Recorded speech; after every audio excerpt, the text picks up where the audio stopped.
కుటుంబాలందరికీ మా గోపిడి శ్రీనివాసరెడ్డిని ఆశీర్వదించాలా. మల్లాపూర్ భారతీయ జనతా పార్టీ రైతులకు అండగా ఉంటుంది కాబట్టి తప్పకుండా ఒకసారి రైతులు మా శ్రీనివాసరెడ్డిని ఆశీర్వదించాలని కోరుకుంటూ, అలాగే తనకు తోడుగా భారతీయ జనతా పార్టీ కార్యకర్తలు, మల్లాపూర్ రైతు కుటుంబాల నుంచి వచ్చిన రైతులు, మా మండలాధ్యక్షులు అందరూ ఇక్కడ ఉన్నారు. వీరందరికీ మీ మల్లాపూర్ రైతుల ఆశీర్వాదం ఎప్పటికి ఉండాలని కోరుకుంటూ అందరికీ, అలాగే మీడియా మిత్రులందరికీ నమస్కారం. ఈరోజు వాస్తవంగా 2015 డిసెంబర్ 22 రైతు షుగర్ ఫ్యాక్టరీ, చక్కెర ఫ్యాక్టరీ రైతు కుటుంబాలకు అన్యాయం జరిగిన రోజు. ఇది బాగా బాధాకరమైన రోజు.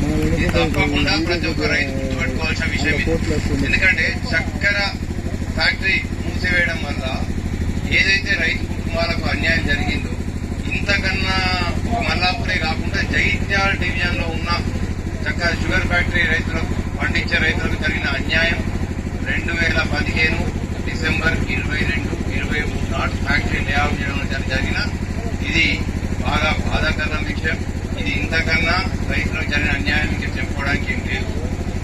రెండో విషయం, ఏదైతే Bharatiya Janata party sugar factory విషయంలో రైతులకు అండగా ఉండాలని చెప్పి ఇది దాదాపుగా 3వ ఉద్యమం. మా ఎంపీ గారు 2019లో ఒక రైతు బిడ్డగా ఆలోచించి ఈ షుగర్ ఫ్యాక్టరీలు స్టార్ట్ చేయాలా, గోధుమ షుగర్ ఫ్యాక్టరీ స్టార్ట్ చేయాలా అని చెప్పిన తోటి ఇక్కడి నుంచి పాదయాత్ర చేయడం జరిగింది. 2013లో కోరుట్ల నియోజకవర్గ భారతీయ జనతా పార్టీ ఆధ్వర్యంలో ఒకసారి చేసినాం. ఈసారి 3వసారి మా గోపిడి శ్రీనివాసరెడ్డి మల్లాపూర్ భారతీయ జనతా పార్టీ ఆధ్వర్యంలో షుగర్ ఫ్యాక్టరీ ధర్నా చేయడం జరుగుతుంది. అంటే రైతులకు భారతీయ జనతా పార్టీ ఖచ్చితంగా అండగా ఉంటుందని చెప్పేసి మీ అందరికీ తెలియజేస్తున్నాం. ఇది ఒకేదాకా ఆగది. వాటిపైన సింగారు ఇంతకుముందు అన్నారు, ఇది ఇప్పుడే స్టార్ట్ అయింది.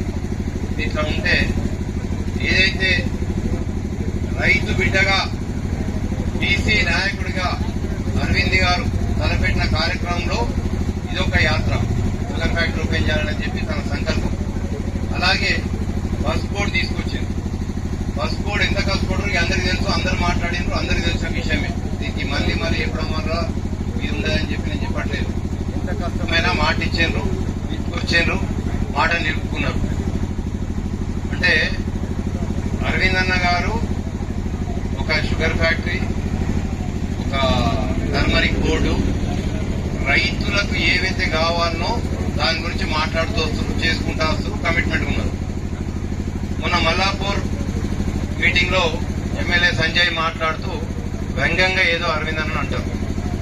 అంటే ఇంకా మీరు పవర్లు ఉన్నారనుకుంటున్నారా, మీరు భారతీయ జనతా పార్టీ వాళ్ళని ఏదన్నా పడతారనుకుంటున్నారా, బీఆర్ఎస్ ప్రభుత్వం ఇంకా గవర్నమెంట్ లో ఉంది, ఏం చేసినా అడుగుతా అనుకుంటున్నారా, అర్థం కావడం లేదు. అనే ముందు కొంచెం ఒకసారి ఆలోచించేది. ఆయన ఒక రైతు బిడ్డ, ఆయన చేసే పనులు ఏమున్నాయి, మీరేం చేస్తున్నారు ఒక్కసారి ఆలోచించారు. అంటే మీరు బాన్సువాడకు, మొన్న కవిత గారు మాట్లాడుతూ బాన్సువాడకు 10,000 కోట్లు ఇచ్చినాం అని చెప్పన్నారు.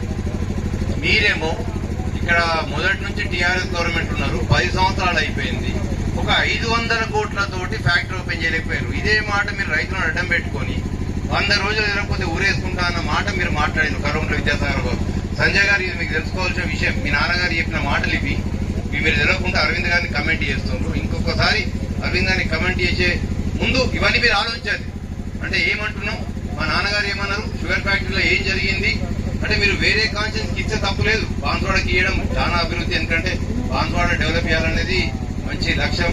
కాకపోతే కోరుట్ల కాన్స్టెన్సీకి మేము 10,000 కోట్లు అడగలే, 1000 కోట్లు అడగలే, 500 కోట్లు ఇవ్వగలిగితే ఈ రోజు మా షుగర్ ఫ్యాక్టరీ రీఓపెన్ అయిపోతుండే. అంటే దాదాపుగా మీకు దాదాపుగా 1,00,000 ఎకరాల పంట సాగు అవుతుండే. అంటే డైరెక్ట్ గా ఇండైరెక్ట్ గా 5,000 కుటుంబాలు బాగుపడుతుండే. మీకు 2014 మన ఫ్యాక్టరీ లే ఆఫ్ అయిపోయినాక దాదాపుగా ఇప్పటి వరకు ఓన్లీ మన మల్లాపూర్ మండలం నుంచి దాదాపుగా 5,000 నుంచి 10,000 మంది దుబాయ్కి వలసపోయింది. అంటే మొత్తం దుబాయ్ వలసపోయినంత మనం షుగర్ ఫ్యాక్టరీ అని అనుకోం, కానీ 30 to 40% రైతు కుటుంబాల నుంచే ఉన్నారు. ఇది జాగ్రత్తగా గవర్నమెంట్ ఎంతసేపు మాట్లాడుతున్నారు, కానీ ఒక పాయింట్ మాట్లాడుతుంది. అంటే పిల్లలు, యువత ఇక్కడ అవసరం ఉన్న ఉద్యోగాలు కోల్పోయి దుబాయ్ పోయి పని చేసుకోవాల్సి వస్తుంది. ఈ రోజు ఫ్యాక్టరీ మనకు ఓపెన్ అయిపోతే దాదాపుగా 2000 మందికి డైరెక్ట్ గా ఇండైరెక్ట్ ఉద్యోగం దొరుకుతుంది. అంటే ఒక మాట చెప్పాలంటే ఇది 2015-23 నాడు జరిగిన ఉదంతాన్ని ఇక్కడ కొరుట్ల కాన్స్టిట్యున్సీ కానీ జగిత్యాల జిల్లా ప్రజలు కానీ రైతులు కానీ మర్చిపోరు. బీఆర్ఎస్ ఎట్లా పొందబెట్టిండ్రు, బీఆర్ఎస్ అయిపోయింది.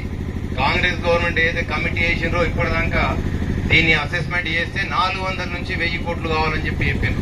ఫస్ట్ వేడుతో 400 కోట్లు అన్నారు, తర్వాత 1000 కోట్లకు అంచనా పెరిగింది. ఇప్పటి వరకు 40 కోట్లు కూడా అలాట్ చేయలేరు. అంటే ఇండస్ట్రీ ఇంకా ఆగిపోతూనే ఉంది. అంటే అట్లీస్ట్ మీకు మిషనరీ రిపేర్ చేయడానికి 40-50 కోట్లు పడుతుంది, అందుకని ఎక్కువ పట్టకపోతుంది దాదాపుగా. అంటే ఒక 400 నుంచి 500 కోట్లు గిట్ట చేయగలిగితే మా గ్రామ రైతులు, మా మల్లాపూర్ మండల రైతులు, మా కోట్ల కాంచంత చెరుకు రైతులు అందరూ సంతోషంగా మీకు పూలంటేస్తారు. దీంట్లో అనుమానమేం లేదు. ఒకవేళ చేయలేని పక్షంలో ఖచ్చితంగా అరవింద్ అన్న ఆధ్వర్యంలో బరాబర్ మేము ముట్టడి చేస్తాం. ఇక్కడ దాకా చెరుకు రైతులే ఆగింది, ఇప్పుడు నుంచి చెరుకు రైతుల నుంచి అందరూ తోడుంటారు. ఇంకొక విషయం ఎప్పుడైనా కానీ మాట్లాడే ముందు ఎమ్మెల్యే సంజయ్ గారికి మళ్ళీ ఒకసారి చెప్తున్నాం, ఒక్కసారి మీ నాన్న మొదలు ఇచ్చిన మాట ఏముంది, షుగర్ ఫ్యాక్టరీ నుంచి ఏం మాట్లాడినరు, మీరు మల్లాపూర్ మండలికి వచ్చినప్పుడు మల్లాపూర్ మీటింగ్ లో వ్యంగ్యంగా ఎంపీ గారిని మాట్లాడే అర్హత మీకు లేదు వాస్తవంగా. అంటే మీరు ఒక్కసారి ఆలోచించారు, ఏది పడితే అది అనడం ఉంటారు కదా అని చెప్పి. ఎంపీ గారు ఏం చేస్తారు, ఒక పార్లమెంటు అభ్యర్థిగా మనకు టర్మరిక్ బోర్డు తీసుకొచ్చారు. అట్లనే కాకుండా రైతులకే కాకుండా విద్యార్థులకు కావాలని చెప్పి 2 నవోదయ తీసుకొచ్చారు. అంటే ఒక బీసీ బిడ్డ, రైతు బిడ్డ ఇవన్నీ చేసుకుంటా పోతా ఉంటే మీరు ఇంకా అహంకారం